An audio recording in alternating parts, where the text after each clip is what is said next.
지난주 살펴보신 그 로마서 6장 말씀의 결론은 바로 죄의 싹슨 사망이요 하나님의 은사는 예수 우리 주 안에 있는 영생이라 라고 하는 그런 놀라운 선언으로 6장의 말씀을 그렇게 마치고 있습니다.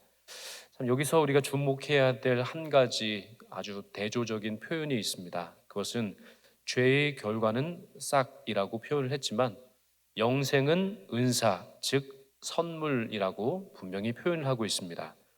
만약 논리적으로 따진다면 의롭게 산 결과 혹은 거룩하게 산 싹스로 영생을 얻게 된다라고 하는 것이 아마 더 자연스러운 표현이 될 겁니다. 그러나 오늘 본문의 말씀에 따르면 성경은 그렇게 표현하지 않습니다. 왜냐하면 만약 영생이 우리의 의로운 행위에 대한 보상으로 주어졌다면 영생을 얻을 사람이 이 세상에는 존재하지 않기 때문입니다. 로마서 3장 10절은 분명히 말씀하셨습니다. 의인은 없나니 하나도 없다라고 말씀하십니다. 성경은 그렇게 단언하셨습니다. 바로 영생은 우리의 어떤 의로운 행위나 열정, 열심을 통해서 얻어지는 보상이 아니다라고 분명히 말씀하고 계신 겁니다. 이 바울 사도께서 이런 복음을 전하자 이 사방에서 수많은 공격이 쏟아졌습니다. 유대인들은 율법을 모독한다 비난을 하였고, 그리고 이방인들은 그러면 아무렇게나 살다가 예수님만 믿으면 되는 거겠네요 라고 하면서 오히려 죄를 더 많이 지으면 은혜도 더 많이 받을 것이라면서 바로 바울 사도의 그 말에 대한 조롱의 표현을 했습니다. 이러한 오해와 공격에 대해 바울 사도께서는 바로 이 로마서 6장과 7장에 계속해서 그럴 수 없다라고 하는 말씀으로 하나하나의 그 말씀을 증명해 내고 있습니다. 오늘 7장의 말씀은 그 앞서 살펴본 바로 하나님을 믿는 예수 그리스도의 그 십자가를 믿는 그 믿음으로 의롭게 된 사람들의 삶이 어떻게 되느냐라고 하는 데 있어서 로마서 5장은 바로 사망으로부터 자유로운 삶을 살게 된다 말씀하셨고, 또 6장은 바로 죄로부터 자유로운 삶을 살게 될 것이다 라고 선언을 하셨다면, 오늘 처음으로 살펴보시는 이 로마서 7장은 바로 믿음으로 말미암아 의롭게 된 사람들은 바로 율법으로부터 이제는 자유롭게 된다라고 하는 이 핵심적인 말씀을 이제 하나하나 풀어서 설명을 하고 계시는 겁니다. 특별히 오늘 본문은 바울 사도께서 우리와 율법과의 관계를 마치 결혼한 그런 혼인 관계를 비유해서 설명을 하고 계십니다. 이는 매우 친숙하면서도 아주 명확한 비유이기 때문에 이 비유의 말씀을 통해서 우리와 율법의 관계를 설명하신 겁니다. 당시 결혼법에 따르면 남편이 살아있는 동안에는 아내가 다른 남자와 결혼을 할 수가 없었습니다. 지금 율법을 말하는 겁니다. 유대인들 율법에 따르면 남자와 여자가 결혼했을 때 이 남자가 살아있는 동안에는 절대로 아내가 다른 남자와 결혼을 할 수가 없는 것이 법으로 규정되어 있었습니다. 하지만 만약 남편이 죽으면 아내는 자유로운 몸이 되어서 다른 남자와 결혼할 수 있다라고 하는 것이 또한 율법의 말씀입니다. 이제 죽은 남편과 결혼 관계에서 완전히 그렇게 해방되기 때문에 다른 남자와 결혼할 수 있는 그런 자유가 생긴다라고 하는 말씀입니다. 이 비유에서 율법을 남편으로, 그리고 율법의 아래에 있던 우리들을 아내로 그렇게 비유를 하고 계신데요. 그런데 이러한 그 남편, 그러니까 율법으로 표현하는 이 남편은 오늘 성경 말씀에 보시면 어떤 남편이라고 표현되고 있습니까? 이 남편은 아내에게 무척이나 엄격한 남편으로 표현하고 있습니다. 그리고 아주 까다로운 남편으로 표현을 하고 있습니다. 수백 가지의, 그러니까 율법은 613가지입니다. 물론 하나님께서 모세에게 주신 계명은 10가지, 10계명이었는데요. 그 모든 것들을 다시금 더 세부적인 그런 규례와 규칙, 그 법으로 613개까지를 만들게 되었다는 겁니다.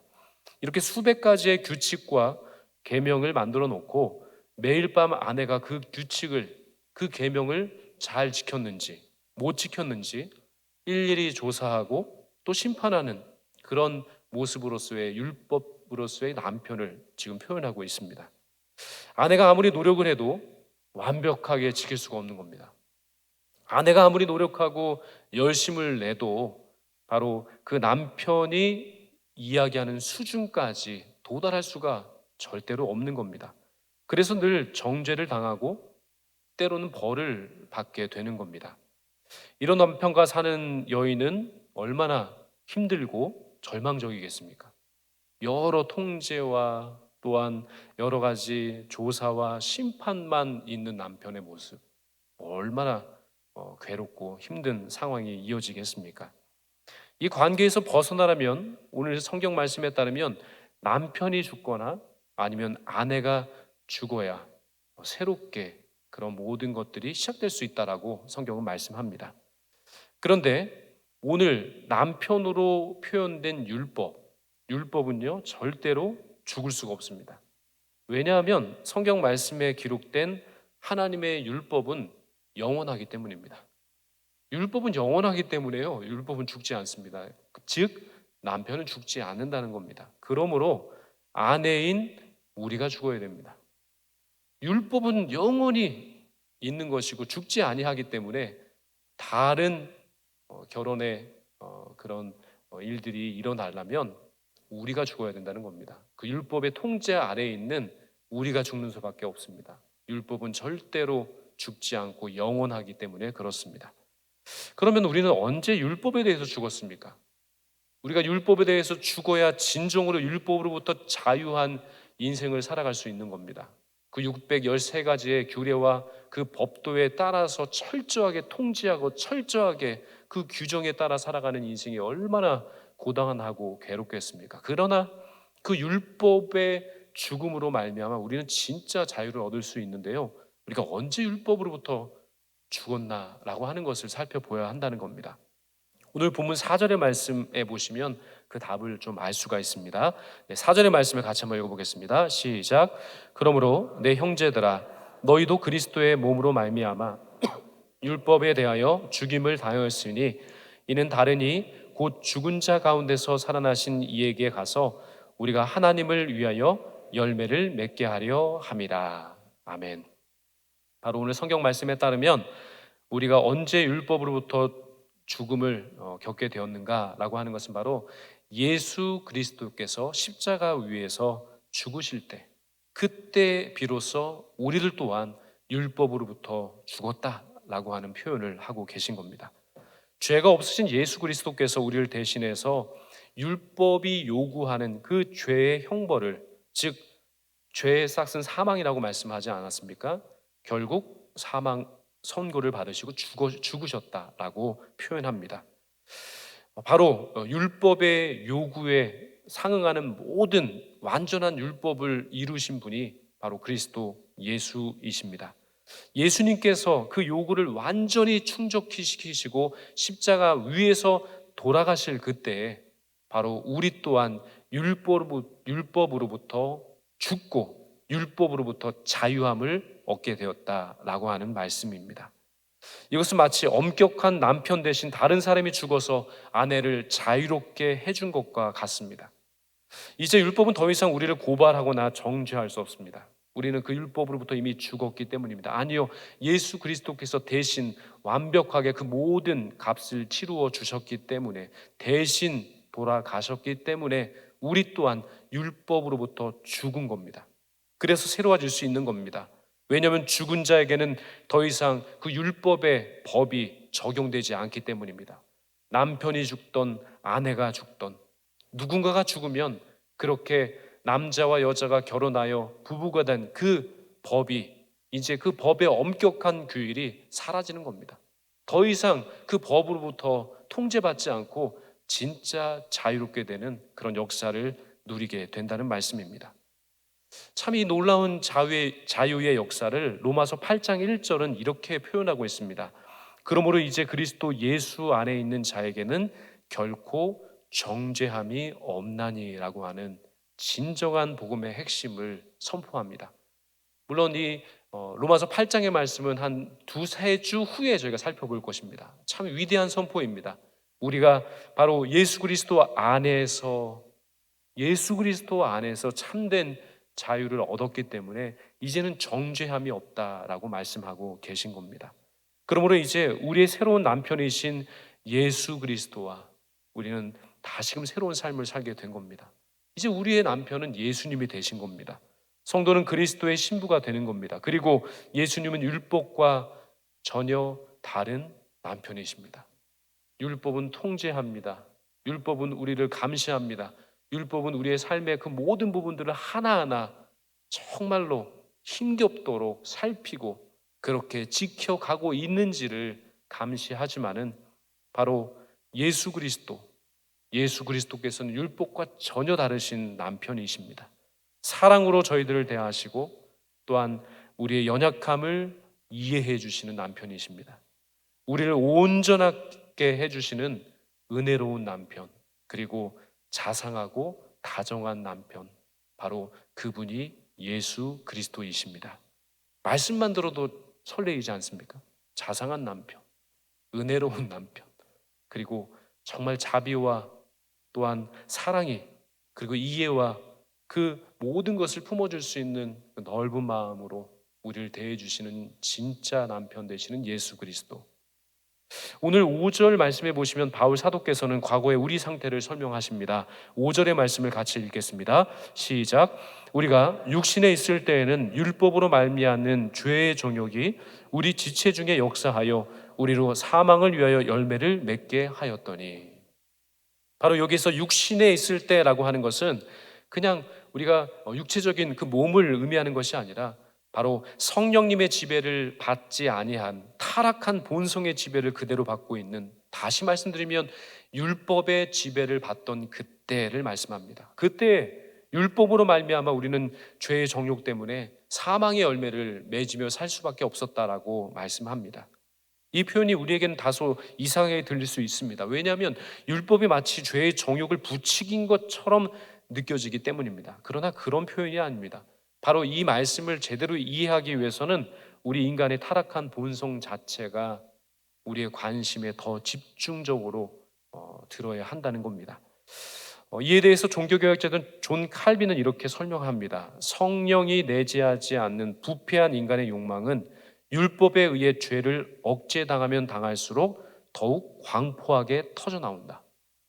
율법이 조금 더 그렇게 억제하고 올매이고 더 구체적으로 살피고 감시하면 감시할수록 그것으로 말미암아 우리의 죄된 속성이 절제되고 우리의 죄된 속성이 억제되는 것이 아니라 더욱더 광포하게 터져나온다는 겁니다.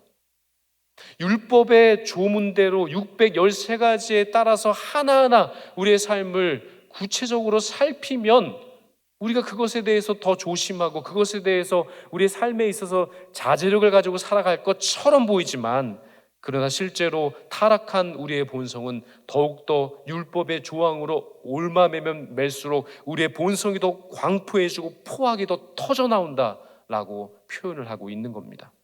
이것은 우리의 일상의 경험에서도 나오는 일치하는 그런 이야기이기도 합니다. 금지된 것, 그것은 더 하려고 하는 본성이 우리 속에는 내재되어 있습니다. 하지 말라고 하면 더 하고 싶은 겁니다. 열지 말라고 하면 더 열고 싶은 겁니다. 먹지 말라고 하면 그렇게 먹습니다. 참으로 신비합니다. 하지 말라고 하면 할수록 더 하고 싶은 마음이 우리 심령 가운데 깃들어 있다는 것, 이것은 바로 타락한 인간의 본성이기 때문에 절제나 자제할 수 있는 그런 차원의 것이 절대로 못 됩니다. 정말 순수한 어린 아기조차도 이것만은 하지 말라라고 하면 더 합니다. 이거 만지지 말라면 더 만집니다. 얼마나 위험천만합니까? 뜨거운 것 얼마나 조심해야 됩니까? 그러므로 이 말씀의 핵심은 바로 율법에 있는 것이 아니라 바로 우리 안에 있는 죄된 정욕, 우리의 죄된 속성, 거기에 더 핵심적인 마음을 두고 이 말씀을 받아야 하는 겁니다. 율법 자체는 결코 악하다 할 수 없습니다. 율법은 영원합니다. 율법은 하나님께서 하나님 백성을 위해서 주신 겁니다. 절대로 악하지 않습니다. 오늘 본문 7절 말씀에 따르면 바울 사도께서는 명확하게 선언하십니다. 오늘 본문 7절의 말씀을 같이 읽겠습니다. 시작. 그런즉 우리가 무슨 말하리요? 율법이 죄냐? 그럴 수 없느니라.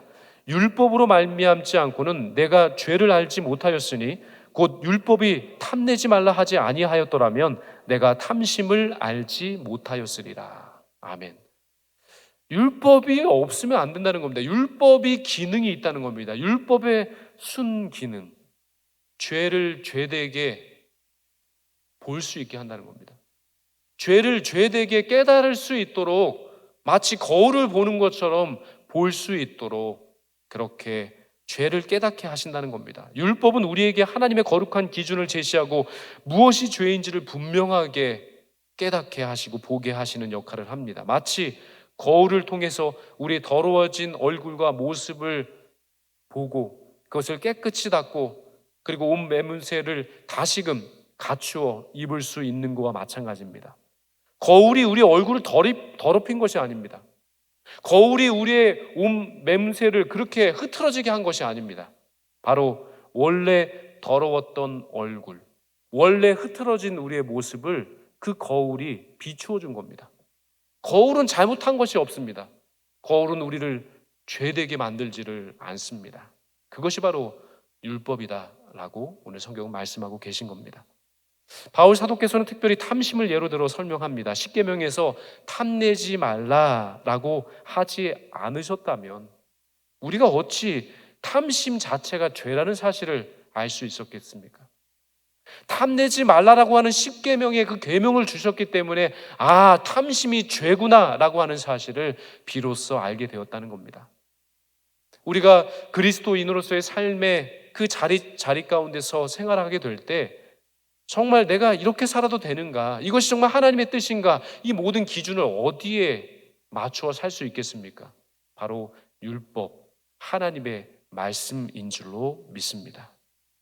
그 기준을 제시해 주셔서 바로 율법을 통해 죄가 죄라는 사실을 깨닫게 하신 겁니다. 율법의 기능입니다. 그러나 여기에 율법의 한계가 또 있습니다. 율법의 기능은 있습니다. 밝히 죄를 알려주시니 유익하죠. 율법의 기능은 그걸로 다한 겁니다. 그것이 해결책이 될 수 없기 때문입니다.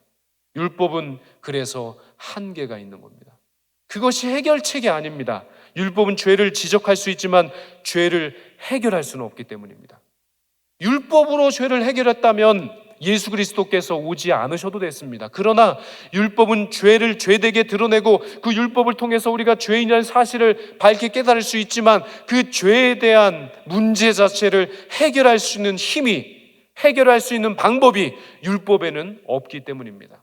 율법의 한계. 진단은 할 수 있지만 그것을 치료할 수는 없는 겁니다. 오늘 본문 8절에 보시면 그래서 바울 사도께서는 이런 고백을 하십니다. 8절의 말씀을 같이 읽겠습니다. 시작.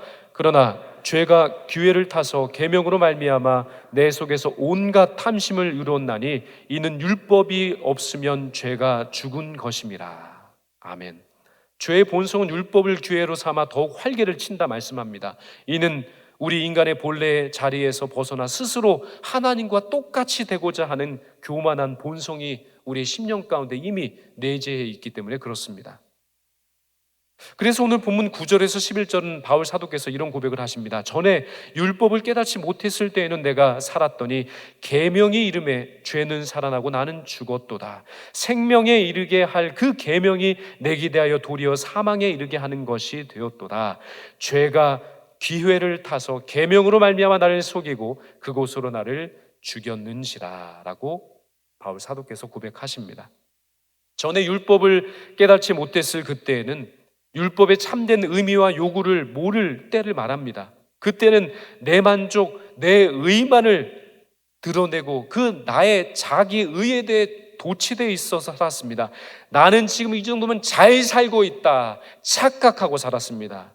율법을 진정으로 깨닫지 못하는 그때는 그랬다는 겁니다. 착각하는 겁니다. 도취되어 삽니다. 나는 이 정도면 괜찮다. 자기 의에 도취되어 사는 그런 어리석은 인간의 모습을 말씀하는 겁니다. 바리새인들이 그랬습니다. 나처럼 율법을 잘 지키는 사람은 없다. 나는 그래서 의로운 자다. 다른 사람과 비교해서 나는 의로운 자고 너는 그렇지 못하다라고 하면서 정죄한 사람들, 그들이 바로 바리새인들이었습니다. 그러나 진짜 계명의 이름에, 그 계명의 참된 의미와 그 거룩한 기준에 대한 깨달음을 진짜 깨닫게 된 후로는 죄는 살아나고 나는 죽었도다 고백합니다. 죄는 살아나고 나는 죽었도다. 이전에는 죽어 있는 것처럼 보였던 죄가 살아나서 활개를 치기 시작했고, 자신이 의롭다고 생각했던 그 내가 죽었다는 겁니다. 나의 어떤 자의식에 대한 부분들에 있어서, 자존심에 대한 부분에 있어서 나는 이 정도면 괜찮다라고 하는 그런 모든 나의 의에 대한 부분들, 자의식, 그런 모든 부분들에 있어서 나는 죽었다라고 말씀합니다. 이것이 바로 율법이 하는 진짜 일입니다.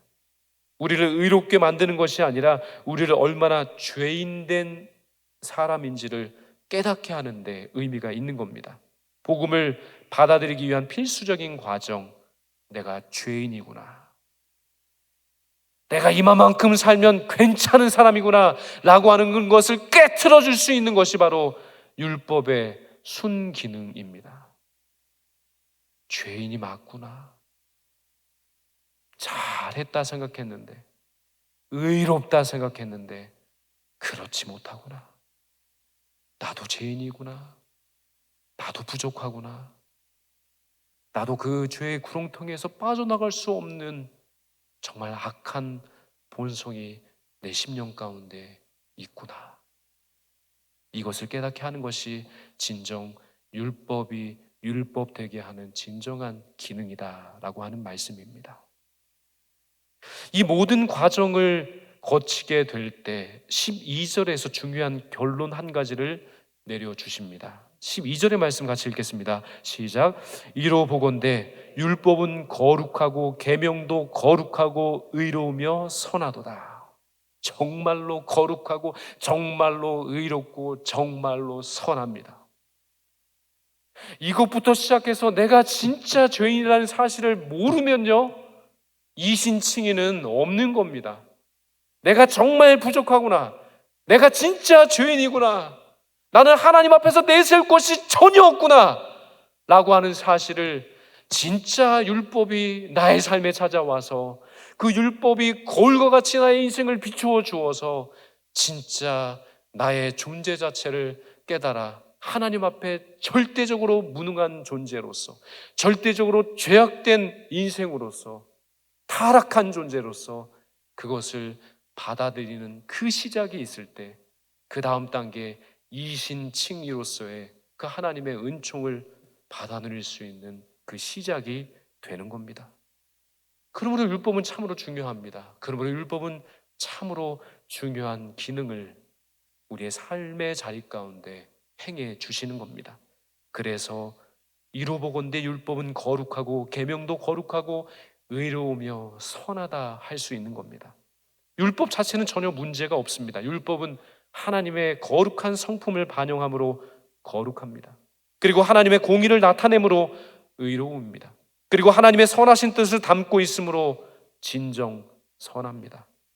문제는 율법이 아니라 그 율법을 받아들이는 우리 자신의 그 인간적인 타락한 본성이 문제인 겁니다. 율법이 문제가 아니라 그 율법 앞에선 우리의 타락한 본성이 문제라는 사실을 다시금 지적하고 계신 겁니다. 이것이 바로 이신칭의 핵심적인 이해라고 할 수 있는 겁니다.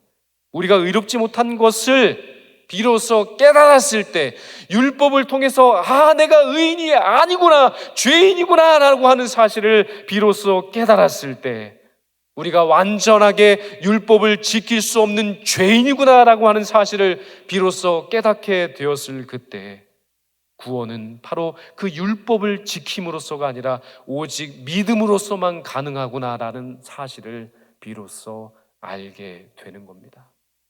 철저하게 포기하고, 철저하게 내려놓고, 철저하게 엎드려서 다른 어떤 것이 아닌 오직 믿음, 오직 은혜, 오직 말씀, 오직 예수 그리스도, 그 앞에 진실하게 설 수 있는 그 단계는 바로 그 율법을 통한 나의 죄된 속성 자체를 바로 깨달아 그 주님 앞에 엎드려지게 될 때, 그것이 바로 이신칭의의 은혜를 경험할 수 있는 그 시작이 되는 겁니다.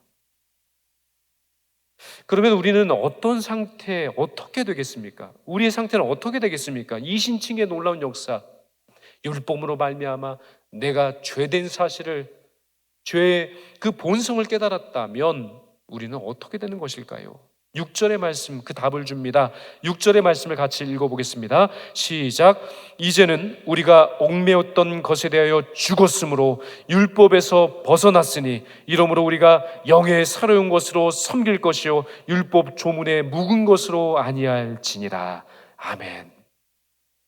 진짜 율법으로 말미암아 자유롭게 되는 것은 진짜 율법 앞에 서서 나의 죄된 속성을 철저하게 통해 자복하며 주님 앞에 엎드려지게 될 때, 이제 비로소 영의 새로운 것으로 정말 새 생명, 새로운 인생 되어서 그 후부로부터는 율법의 조문에 묵은 것으로 우리의 삶이 통제되지 않는다라고 말씀하고 있는 겁니다. 이제 우리 모두는 율법에 대해서 죽게 되는 겁니다.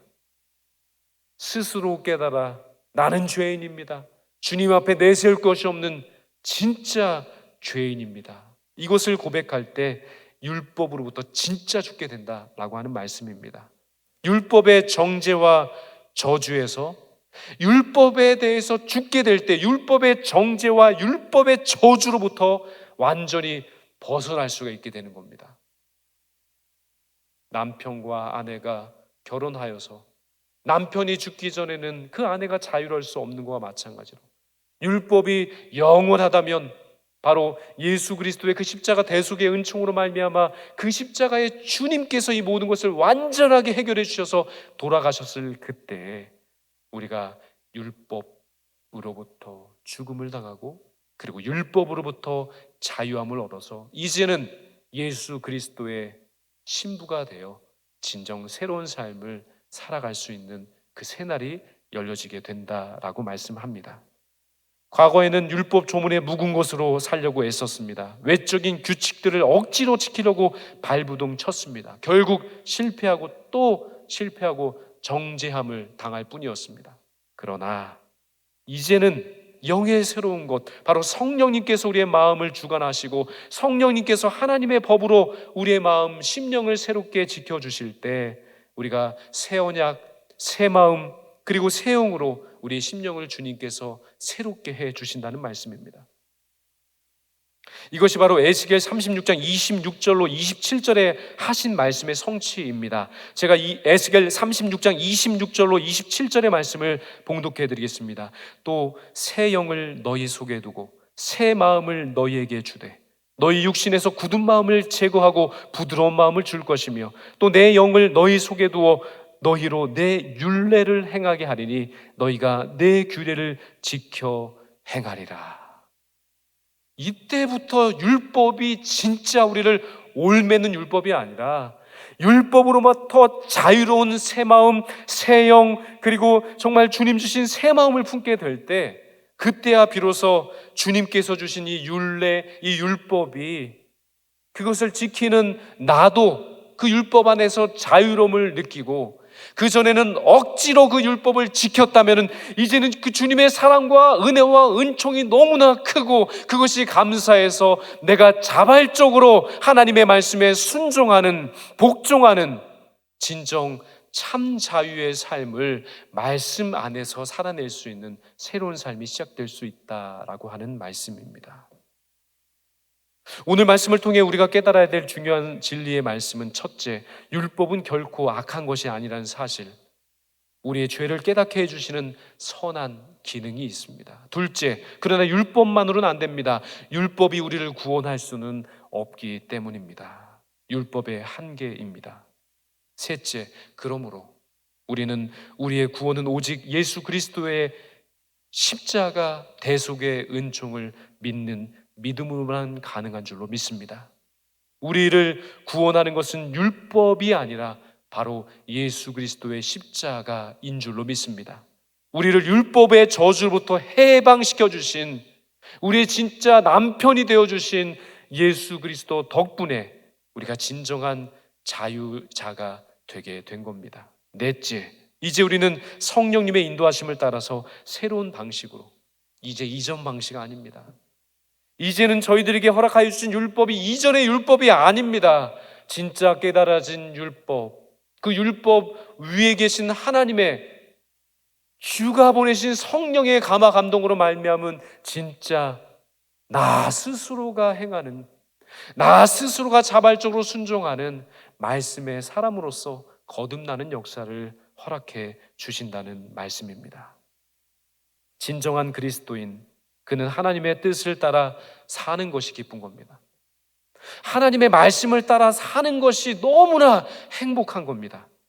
누가 억지로 시켜서가 아닙니다. 내 마음 깊이 우러나와 하나님을 예배하고 하나님을 사랑하고 이웃을 사랑하고 이웃을 섬기는, 그렇게 하라 말씀하신 그 말씀에 따라서 억지로 사는 것이 아니라 내 마음속 깊은 곳으로부터 그것이 우러나와 그렇게 살 수밖에 없고, 그렇게 고백할 수밖에 없고, 그렇게 말할 수밖에 없고, 그렇게 실천할 수밖에 없는 새 사람의 삶을 비로소 주님의 십자가의 능력으로 말미암아 살아낼 수 있다 말씀하십니다. 그러므로 우리에게 일어난 이 놀라운 은혜의 역사를 깨닫고 율법의 행위가 아닌 믿음으로 말미암아 성령의 인도하심을 따라서 하나님의 뜻을 따라 살아가며 하나님 앞에 풍성한 생명의 결실들을 30배, 60배, 100배, 1000배, 10,000배 주님과 함께 그렇게 많은 생명의 결실들을 맺어 가시는 그런 귀한 추수의 계절, 가을 맞이하시기를 주님의 이름으로 축원드립니다.